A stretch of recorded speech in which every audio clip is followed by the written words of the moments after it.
Well, I think Nigerian law enforcement agency should investigate the cause of his death. People really want to know what actually killed this young man. A lot of people are in the dark, most especially on the street. People are in the dark. People don't know what happened. People don't know what killed this young man. You understand?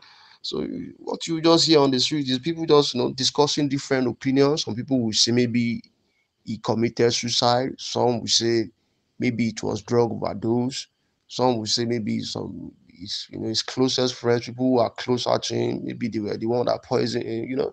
So people are in the dark. People don't actually know what happened. So I think Nigerian government should try to investigate the cause of his death. They should investigate what actually killed this young man. That is the first thing. Then second thing, they should bring to book those people who are culpable. They should make them face the wrath of the law. We just want justice. Issue of Mohbad, right?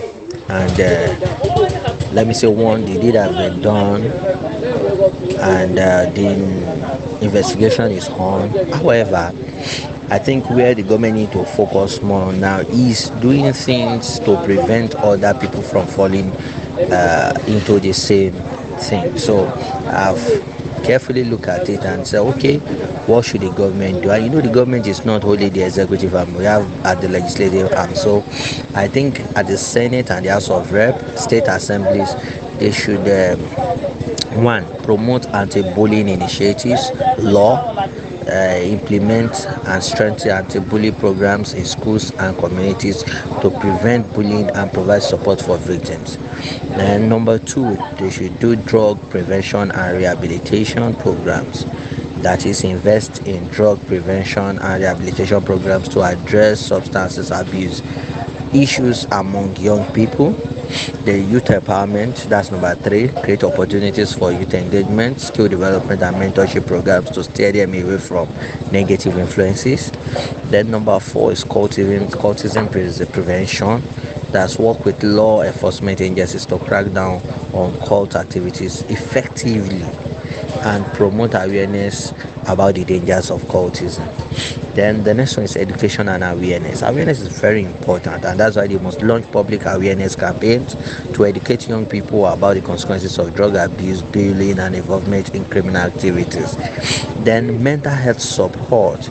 I think improve access of mental health services and counseling for young individuals facing emotional and psychological challenges. Then community engagement is very important, and this is not even for the government. This is the CDAs, LCDAs and co.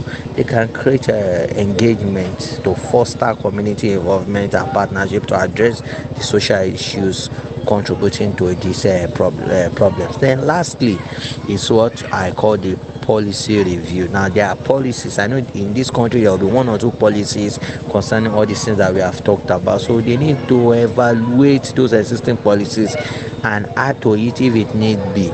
So to ensure that they are effective in preventing such tragedies. So if they can do that, that's I think I'm more focused on that to prevent it from happening to others.